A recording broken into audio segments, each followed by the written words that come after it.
안녕하십니까.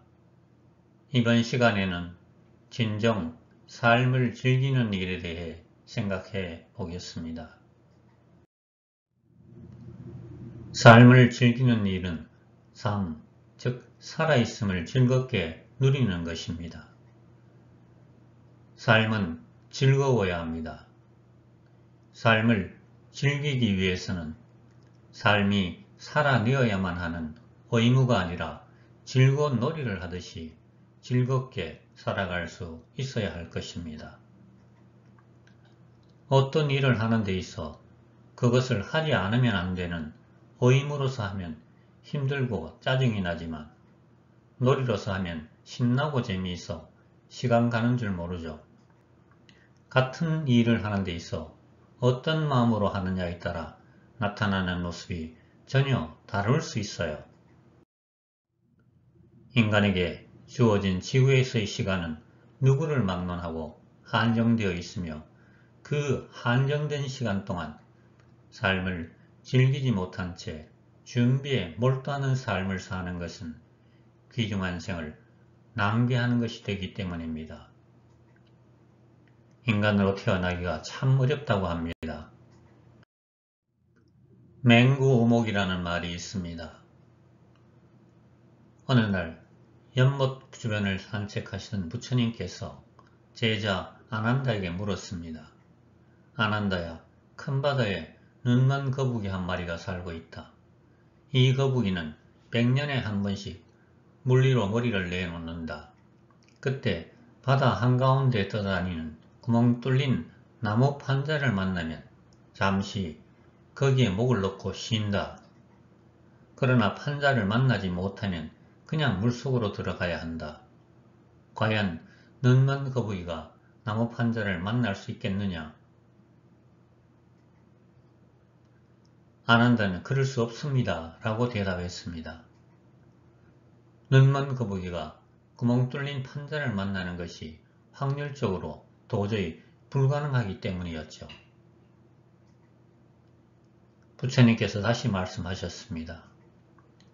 눈먼 거북이는 넓은 바다를 떠다니다 보면 혹시 구멍 뚫린 판자를 만날 수 있을지도 모른다. 그러나 어리석고 미련한 중생이 사람으로 태어나기란 저 거북이가 나무 판자를 만나기보다 더 어렵다. 100년에 한 번씩 물 위로 머리를 내놓는 거북이가 망망대해를 떠다니는 구멍 뚫린 판자를 만나는 것은 거의 불가능에 가깝죠. 그것도 눈뜬 거북이가 아니라 눈먼 거북이니 더 말할 필요가 없어요. 사람으로 태어나기 어려움을 이것에 비유하셨어요. 그렇게 어렵게 태어난 존재라면 부여받은 소중한 삶의 기간을 헛되이 보내서는 안 될 것입니다. 어렵게 받은 생을 즐기지 못한 채 낭비하거나 헛된 일에 시간과 에너지를 쏟고 있다면 어찌 안타까운 일이 아니겠습니까? 그런데 현대인의 대부분은 그런 삶을 살고 있습니다. 물질에 대한 욕망과 가난에 대한 두려움 때문에 삶을 즐기지 못한 채 즐겁게 살아나가기 위한 준비에 몰두하는 삶을 살아가고 있습니다. 이것은 귀중한 삶을 낭비하는 것이 아닌가라는 생각이 듭니다. 현대인들은 쇼핑, 해외여행, 골프 등 소비와 쾌락을 추구하는 것을 삶을 즐기는 것이라고 생각합니다. 그것도 삶을 즐기는 한 가지 방법이 될 수 있을 것입니다. 하지만 그 일들이 진정 삶을 즐기는 것이라고 할 수는 없을 것입니다. 그 이유는 그런 행위를 하는 이면에 허무와 공허, 권태가 자리 잡고 있기 때문입니다. 그럼에도 불구하고 허무와 공허, 권태와 같은 감정들을 애써 외면한 채 소비와 쾌락을 추구하는 삶에 매달리는 것이 현대인들의 안타까운 모습입니다. 인간이 소비와 쾌락 추구를 통해 깊은 충만감을 느끼지 못하는 이유는 인간의 몸은 동물적인 속성을 가지고 있지만 신의 속성인 신성을 동시에 가지고 있기 때문입니다. 동물로서 인간은 자기 보호에 대한 욕구, 육체적 쾌락과 번식에 대한 욕구, 이름을 남기고자 하는 욕구 등을 가지고 있습니다. 하지만 인간이 그런 욕구 충족에 몰두하면 할수록 신성 부분에서는 공허와 허무, 권태를 느낍니다.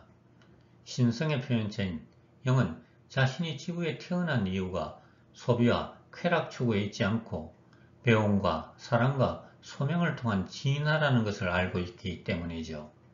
따라서 그것을 행할 때 진정한 충만감과 기쁨을 느낄 수 있습니다. 즐기는 삶을 살아가기 위하여 그런 무의미한 삶에서 벗어나 내면 깊이 충만감 있는 일을 해야 합니다. 내면 깊이 충만감이 느껴지는 일은 보람 있는 일을 했을 때입니다.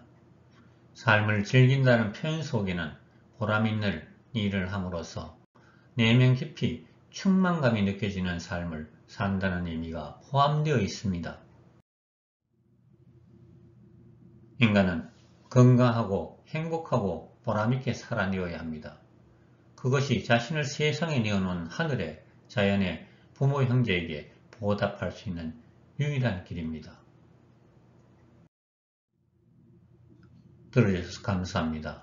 다음에는 보람있는 삶에 대해서 이야기하겠습니다.